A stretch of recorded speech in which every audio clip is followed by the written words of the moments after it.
tes itu segalanya. Oke, saya ulangin ya. Tes itu segalanya. Oke, jadi yang namanya usaha kuliner, rasa adalah segalanya.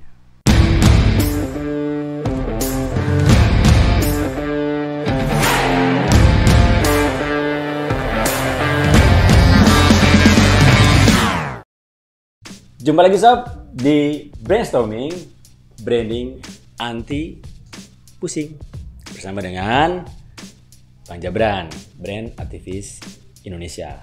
Nggak nyangka banget saat ini kita sudah sampai di episode ke-7, oke ya. Dan yang pastinya di episode ke-7 ini Bang Jabran pengen share yang mana masih menjadi sambungan dari episode 6. Kemarin Bang Jabran udah janji kan mau share tips 3S 2T. Apa itu? Nah, itu dia ya. Yang pasti Bang Jabran akan kupas tuntas di episode ke-7 kali ini. Tips yang bakal dikupas tuntas, tips bikin konsumen terobsesi pada bisnis kulinermu. Oke? Tipsnya dimulai dari 3S 2T. Dimana kita memulai dari S yang pertama. Oke, S yang pertama adalah smell.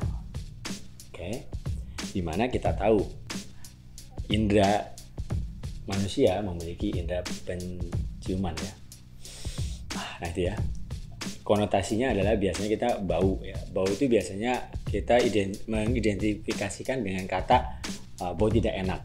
Oke, nah bau yang dimaksud di kali ini yang Bang Jabran akan bagikan adalah bau di mana bisnis kuliner yang kita bikin itu bisa membawa kesan pertama yang membuat pelanggan kamu itu memahami apa yang kamu jual. Misalnya nih ya, sobat datang ke suatu brand kuliner yang menjual produk kuliner Jepang, masakan Jepang. Otomatis kita akan disuguhi impresi awal, kesan pertama awal adalah aroma dari suasana Jepang. Bisa jadi aroma bunga sakura, ya enggak? Atau bisa juga ketika sobat punya bisnis kuliner atau F&B, coffee shop, kedai kopi, ya, otomatis kan nggak mungkin aroma impresi awal ketika pelanggan datang itu aromanya itu jeruk ya, orange ya, lime ya, otomatis yang aroma yang berbau kopi. Jadi indera penciuman itu akan merasakan, akan membeli alert ya, akan membeli seperti Spiderman dulu punya spider sense gitu ya, dimana ketika sense-nya itu dapat, oh ya ini beneran nih kedai kopi, aromanya kopi. Sampai di toiletnya aja bahkan dikasih aroma kopi, ya kan? Itu karena pengen membuat impresi sebuah kedai kopi shop yang sebenarnya. Nah, yang dua tadi kan ngomongin bisnis kuliner yang sifatnya modernitas, ya kan? Nah, ada juga loh kuliner yang pakai cara gitu juga, yang mana sebuah kuliner yang tradisional. Nggak percaya? Sate. Ya, jualan sate. Nah, sobat coba deh perhatiin. Berada di suatu traffic light ya, lampu merah. Di situ ada warung sate. Dan pas lampu merah itu si penjual satenya itu ngibasin tuh sate. Kira-kira pengen beli nggak? Taruhlah saat itu juga nggak pengen beli. Tapi kalau terus-menerus pulang kantor, pulang sekolah, lampu merah, kena aroma sate, pengen beli nggak? Nah, itu dia. Bahkan ya brand kuliner tradisional tadi sate aja pakai ilmu branding. Kamu nggak? Bener. Yang kedua ya, sound. Oke, suara. Dimana suara itu kita memiliki kan indera pendengaran. Ya. Nah, indera pendengaran ini yang bikin luar biasanya itu bisa menciptakan theater of mind. Apa itu theater of mind? Dimana ketika suatu suara itu diulang-ulang dan itu menjadi tipping point yang terus menerus masuk ke pendengaran kita dan masuk ke pikiran bawah sadar kita, kita akan ngebayangin suatu produknya. Contohnya nih, tenenet, tenenet, tenet, tenot, tenot. Nah, bayangin lagi puasa-puasa, sobat ya, di kelas gitu kan ya. Terus bunyi itu lewat gitu kan, kebayang nggak? Vanilanya netes, coklatnya itu nyembur. Padahal cuman dari bunyi tadi tuh, bayang kan? Sudah kebayang es krimnya. Nah itu dia, kuat banget kan yang namanya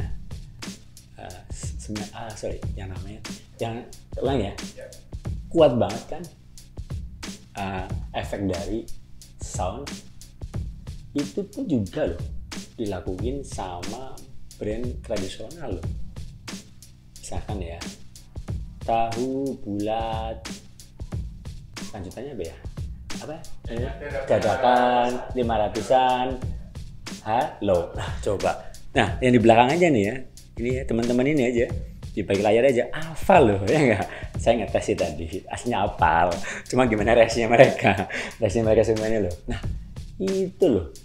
Lagi di rumah, terus bunyi itu lewat. Alamak. Udah deh, langsung keinget sih tahu bulatnya. Ya kan? Dan itu juga dilakuin sama tadi abang sate. Nah, kalau abang sate yang pakai gerobokan itu lewat rumahmu, ya sob, dengar apa? Teh sate, gitu kan? Teh sate. Wah, udah deh. Siapa lagi ngomong teh sate? Kalau bukan sih abang sate, nggak mungkin kan ngomong teh sate yang datang bakso, yang lewat bakso kan nggak mungkin kan? Nah, kuat banget kan efeknya yang bikin kita terobsesi. Ya enggak? S yang berikutnya, yang ketiga adalah sight.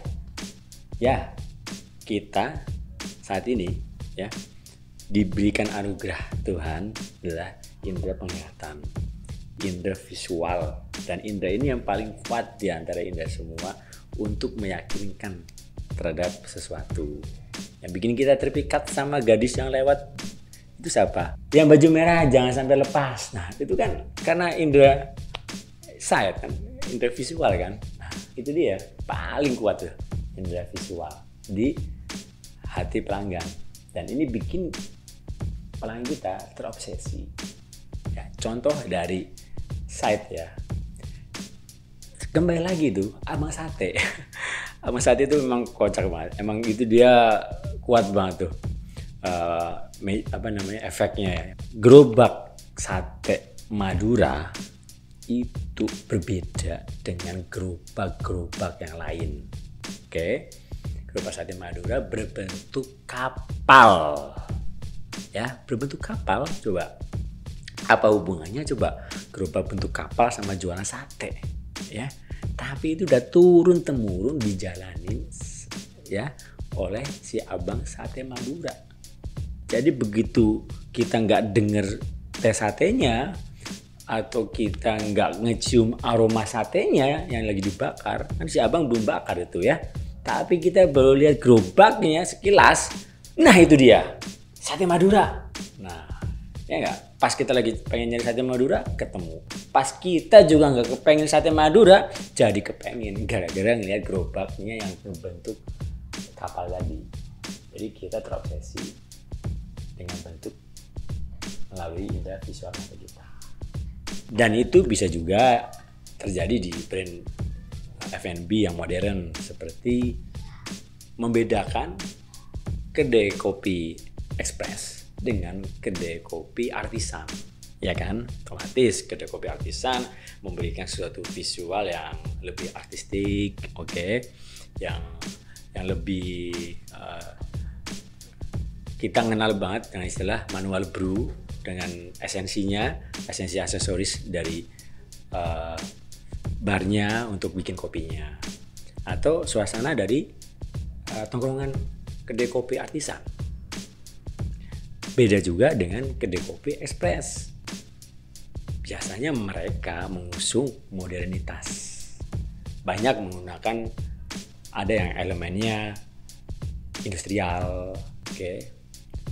Bisa juga menggunakan elemen yang minimalis. Nah, itu sudah membedakan antara kopi artisan dan kopi ekspres melalui visual mata kita. Nah, kembali lagi ke tradisional. Nah, ini kalau temen yang doyan banget sama mie ayam ya, itu gerobak gitu entah kenapa gitu loh, warnanya kok biru gitu loh. Ya, entah kenapa itu ya. Kalau begitu lewat gerobak warna biru itu, mie ayam tuh lewat tuh. Mie ayam tuh, kejar tuh mie ayam tuh. Iya gitu loh. Ya, sama kayak tadi sama sate, bentuknya kapal. Kalau mie ayam warnanya biru. Tapi by the way, warna biru untuk makanan ya. Tapi kamu tetap ngiler ya pas makan mie ayamnya ya. Nah itu agak nggak make sense sih. Kebayang kan kalau mie ayam itu kuahnya warna biru, daging ayamnya itu yang warna coklat kecap itu warna biru. Nah itu dia. Itu bakalan panjang kupas deh di next episode ya, untuk tips memilih warna di logo kuliner sobat. Oke? Nah, saat ini kita masuk ke 2T. Oke. T ini apa? Touch and taste. Nah, kita jabarin dulu nih, kupas dulu dari T yang pertama ya. T yang pertama adalah tadi touch. Iya, touch. Nah, touch itu adalah bagaimana sobat sebagai pelaku bisnis kuliner memberikan sentuhan terhadap produk brand kuliner sobat. Sentuhannya gimana sih? Ya nggak? Sentuhannya gimana coba? Pernah nggak sih sobat ke kuliner tradisional sate ya? Di Jogja itu ada loh. Atau kalau sobat belum pernah nyicipinnya, at least sekarang Google aja sebentar ya. Ketik aja di Google itu sate Klatak Pong. Nah, itu di Jogja satenya, tusuknya itu pakai jeruji besi. Iya, banyak orang juga bilang edan ya satenya nganggo jeruji besi ya. Iya, berceloteh, menjelekan, tapi tetap terngiang. Dan dijamin tetap beli lagi kok itu. Yang tadi ngomongin edan ya satenya nganggo jeruji besi, tetap aja tuh yang ngomong itu beli lagi, terobsesi. Bahkan yang diceritain tadi ikut beli juga dan lagi ngelanjutin cerita lagi ke temannya lagi, ke keluarganya, satunya kalau jeruji besi edan ya. Nah itu bayangin antrinya 2 jam.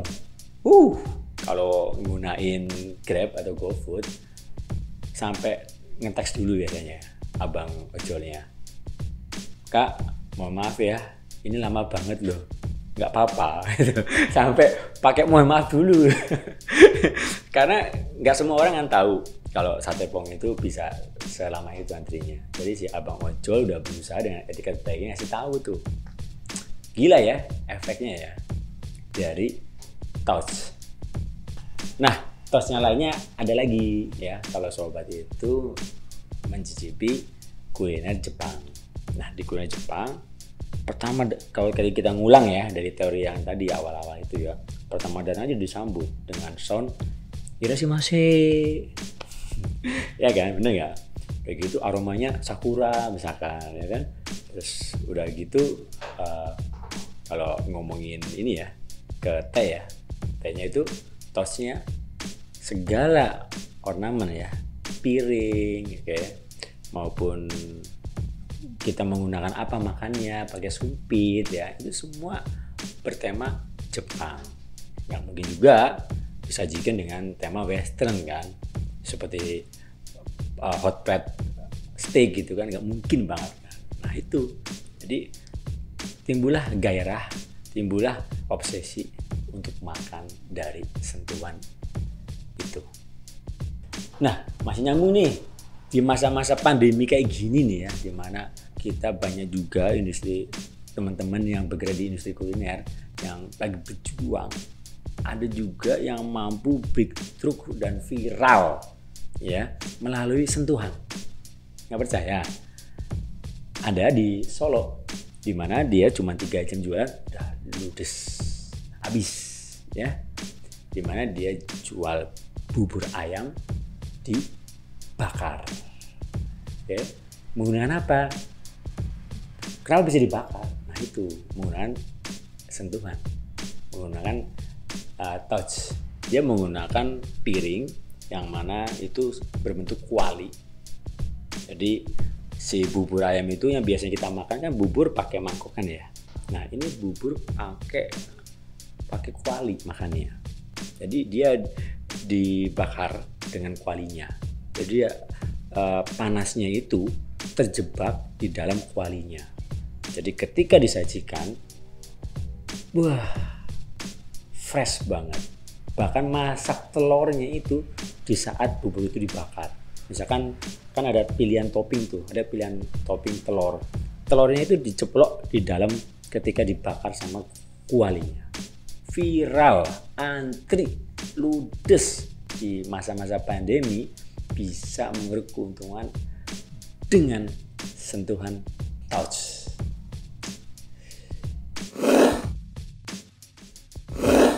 Nah sob, kita masuk yang terakhir nih ya. Udah di puncaknya nih kita kupas ya. T yang terakhir adalah tes. Ya, mau kuliner kita menggunakan 3S ya, tadi kan ada smell ya, ada aroma kita berikan ya, terus ada sight yang kita berikan, terus ada sound yang kita berikan. Tes itu segalanya. Oke, saya ulangin ya, tes itu segalanya. Oke, jadi yang namanya usaha kuliner, rasa adalah segalanya. Bahkan kalau sobat ingat ya, di film Filosofi Kopi, Ben pernah berucapkan, setiap hal yang memiliki rasa itu memiliki nyawa. Oke, itu membuktikan bahwasanya taste is important, taste itu everything, segalanya. Jadi sob, bagaimanapun juga bisnis kuliner yang paling utama adalah rasa ya. Tapi faktor pendamping lainnya tadi ada kan yang bikin pelanggan itu terobsesi, 3S 2T ya. Jalani sob, praktekin, bikin pelangganmu terobsesi. Oke. Nah sob, kalau insight yang tadi Bang Jabran sudah kupas dan ini bermanfaat, jangan lupa ya support kita, oke?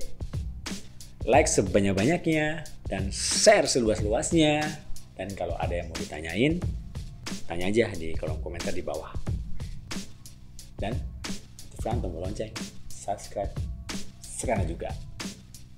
Makasih ya sob ya. Saya Bang Jabran, brainstorming, branding anti baru. Lupa. Pusing ya? Oh ya, pusing. Gitu ya.